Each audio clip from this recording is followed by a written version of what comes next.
Salut la famille et bienvenue sur cette nouvelle vidéo du site www.moonwatch.fr. Aujourd'hui on va parler un petit peu du game horloger francophone, du game horloger YouTube, puisque ça fait maintenant 2-3 ans où on voit pas mal de chaînes se lancer, certaines avec beaucoup de succès.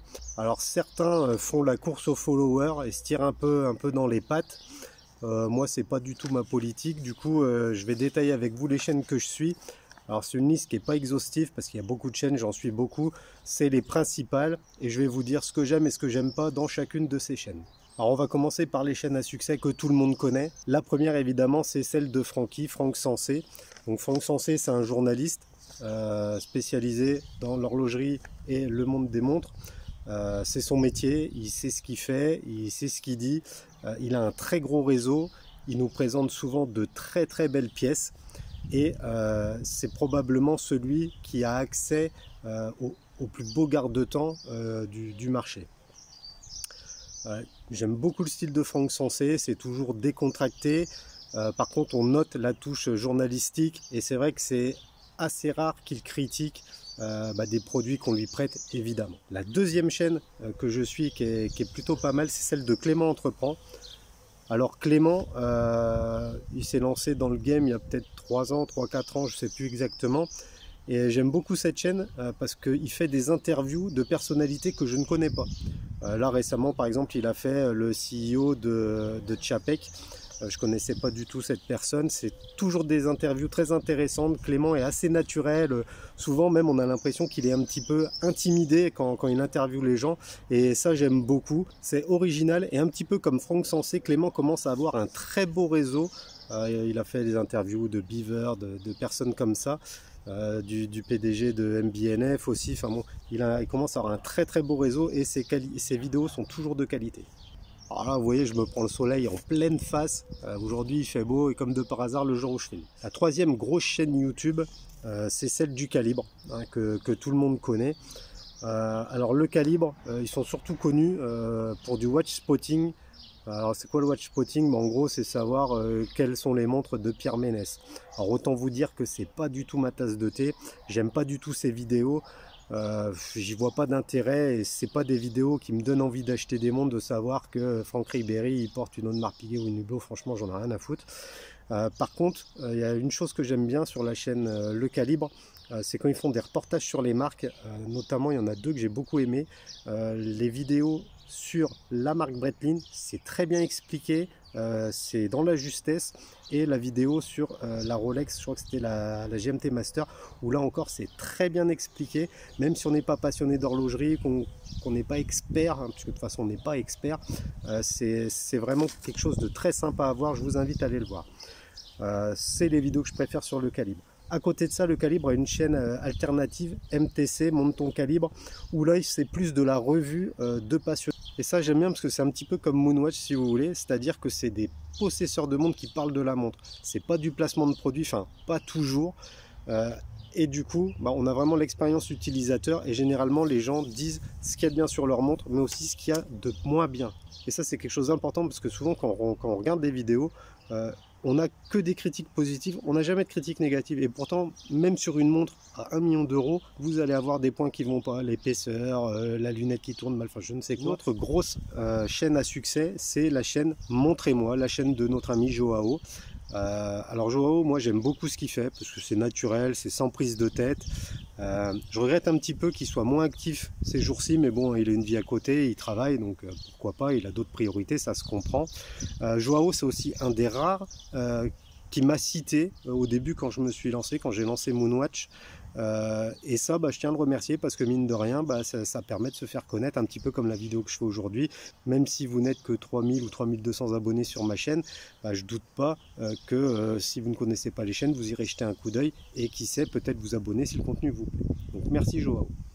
Ensuite, il y a les chaînes YouTube qui grandissantes, j'ai envie de dire, c'est-à-dire les chaînes YouTube qui depuis 1 an et demi, 2 ans cartonnent.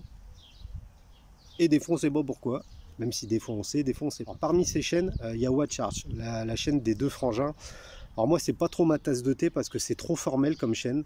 Eux, ils ont connu un gros succès immédiatement. Ils ont un très beau réseau aussi auprès de belles marques, Breitling, Seiko, Grand Seiko, Maurice Lacroix. Donc ils font du bon boulot quand même. Ce qui est dommage un peu dans leurs vidéos, c'est qu'on voit très peu les montres. Alors une fois par mois, ils font des facs. Ça, je trouve ça plutôt pas mal, même si c'est souvent des thèmes récurrents qui reviennent. Et les thèmes ne s'ouvrent assez rarement vers de nouveaux sujets ou des sujets un petit peu plus originaux. Mais bon, ça viendra probablement hein, aussi. Ils sont toujours à l'écoute de leurs abonnés. Ils les questionnent souvent pour savoir quels horaires, quel type de reportage ils souhaitent, etc. Donc pourquoi pas. Petite précision sur WatchCharge, il faut leur reconnaître quand même que toutes leurs photos, notamment sur leur Instagram, sont magnifiques. On sent qu'il y a un effort de fait sur la qualité des photos, ce qui n'est pas du tout le cas sur Moonwatch. Je ne suis pas photographe, j'ai pas l'équipement, c'est pourquoi j'ai pas forcément des photos dignes de ce nom. Ensuite, il y a la chaîne BB Mode. Alors BB Mode, c'est une chaîne un petit peu particulière. C'est une chaîne d'un Français, tout simplement qui crée des modes Seiko.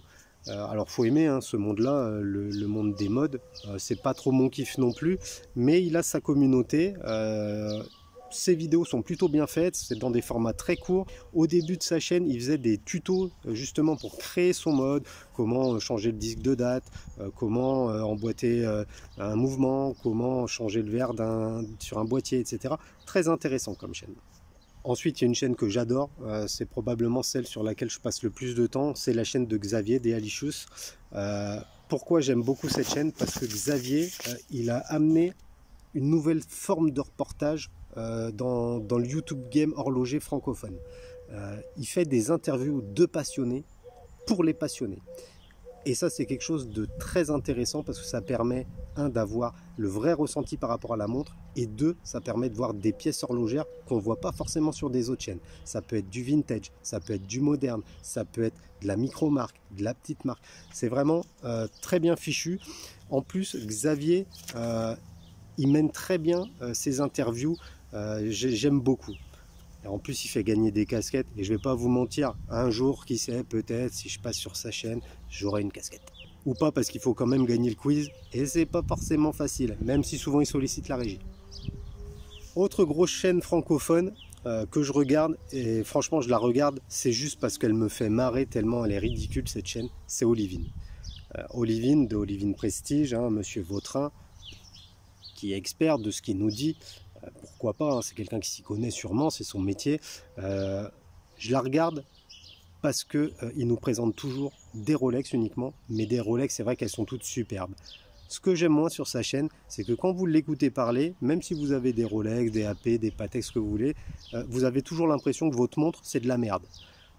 Monsieur Vautrin, il n'y a pas que vos montres qui sont en état collection. Et le plaisir d'une montre, c'est pas de la laisser dans un coffre, hein, c'est de la porter au poignet et de vivre avec. Autre chaîne qui commence à prendre de l'ampleur, c'est la chaîne de mon copain Olivier avec Oromax et Horologique.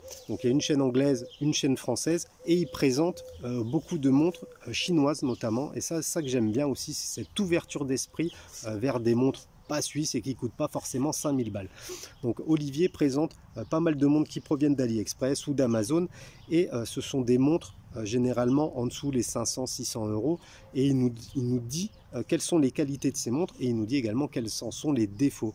Donc encore une fois, une toute transparence sur ces présentations. C'est des formats très courts, c'est bien fait, c'est bien monté, bravo Olivier. Ensuite on a des youtubeurs qui sont rentrés assez récemment dans le game horloger francophone sur YouTube. Des youtubeurs qui sont un petit peu moins médiatisés, mais qui commencent à avoir pas mal de followers. Il y en a une que tout le monde connaît évidemment, c'est Remontre, hein, et Julien, qui lui a su apporter un style complètement décalé dans la présentation des vidéos. C'est vrai qu'on fait tous des revues, des vidéos assez formelles, on suit généralement, vous voyez, un petit papier, quelque chose.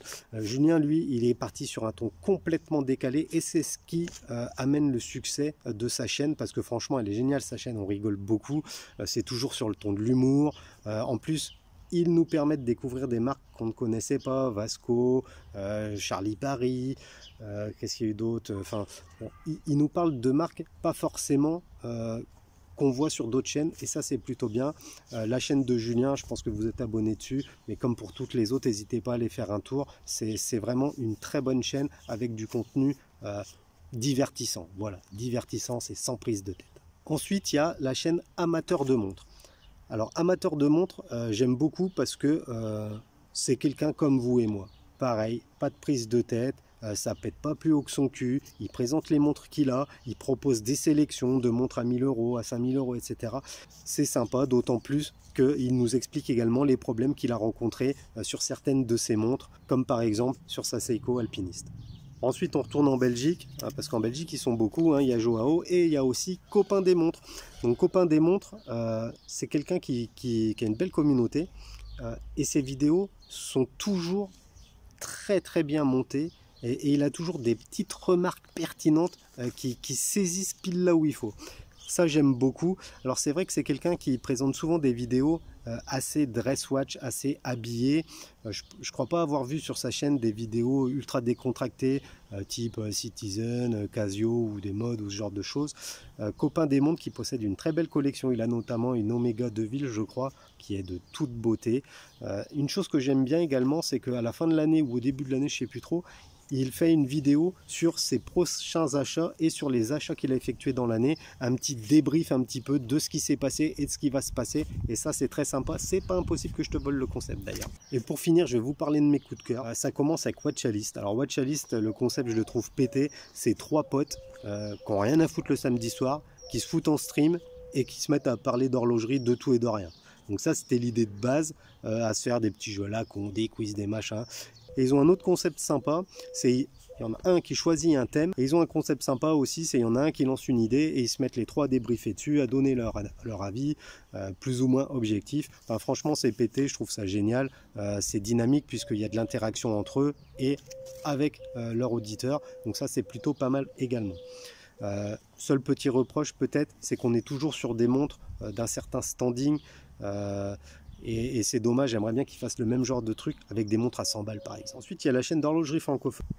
Et cette chaîne, elle est intéressante parce qu'ils font des interviews, l'entretemps ça s'appelle, avec des créateurs de montres, des lanceurs de marques, si on peut dire. Et les interviews sont toujours très sympas parce qu'ils les mettent en interaction avec la communauté. C'est-à-dire qu'avant de faire l'interview avec le créateur de marque, ce qu'ils vont faire, c'est qu'ils demandent sur leur groupe Facebook qu'on pose des questions. Et ensuite, ces questions seront posées justement à l'invité. Et ça, c'est génial. Et ça permet de découvrir des marques qu'on ne connaissait pas. Par exemple, Bohen, qui est passé récemment sur leur chaîne. Et pendant une heure et demie, on va en apprendre sur la marque, comment la marque s'est lancée, quels sont les projets de cette marque. C'est vraiment plutôt pas mal. Allez voir Horlogerie francophone. Ensuite, une chaîne que je connais depuis pas très longtemps, mais c'est une chaîne qui est assez récente, c'est Chronoflexion. Donc Chronoflexion, c'est encore un Belge. Ils sont partout ces Belges. Il va falloir faire quelque chose. C'est encore un Belge. Et lui, il présente des micro-marques principalement. Et ça, j'aime bien parce qu'encore une fois, c'est les vidéos Rolex, on en a tous à la casquette. D'ailleurs, même moi, j'ai 4 Rolex à présenter, je ne les ai pas encore fait parce que même juste faire les vidéos, c'est un peu chiant. Il y en a déjà des milliers de vidéos sur des Rolex. Lui, il va présenter des micro-marques et ça, ça permet de découvrir un autre aspect de l'horlogerie. Il n'y a pas que les grandes marques suisses. Et en plus, il fait aussi des reportages. Par exemple, il a fait un excellent reportage en 2 parties sur la luminescence, sur l'utilisation du tritium, du radium, du luminova, etc., des produits luminescents. C'est extrêmement bien fait. Il y a un travail de recherche dingue dessus. Ça a dû lui prendre beaucoup de temps. Et franchement, félicitations parce que c'est hyper plaisant à regarder. Donc, bravo à Chronoflexion. Et pour terminer la vidéo, la famille, je vais vous parler de la chaîne que je préfère. Alors c'est une chaîne que je suis depuis longtemps, c'est une chaîne qui est associée à un site, c'est la chaîne The Watch Observer, et c'est Pierre qui nous fait souvent des revues de montres de grande qualité évidemment, puisqu'il a accès à des pièces, un petit peu comme Franck, à des pièces de qualité, mais les vidéos et les présentations, je les trouve juste parfaites. Il n'y a pas une bafouille, il n'y a aucun oubli, ça suit une ligne directrice. C'est vraiment génial, elles sont vraiment très belles. The Watch Observer, allez jeter un coup d'œil, franchement c'est sympa. En plus, comme c'est un journaliste horloger, il a également accès à tous les salons et il fait de très bonnes interviews des PDG, des CEO, des grandes marques. Là récemment il en a fait sur IWC, Panerai, etc. Franchement, The Watch Observer, c'est mon gros coup de cœur. Voilà la famille, ma vidéo touche à sa fin. Il n'y a pas que Moonwatch dans la vie, évidemment. N'hésitez pas à aller aider les autres, à leur donner un petit peu de force si vous n'y êtes pas encore abonné, ça fait toujours plaisir. Et pensez également à vous abonner à notre chaîne si vous n'êtes pas abonné, ça aussi ça me fait vachement plaisir. Sur ce, à bientôt la famille, ciao.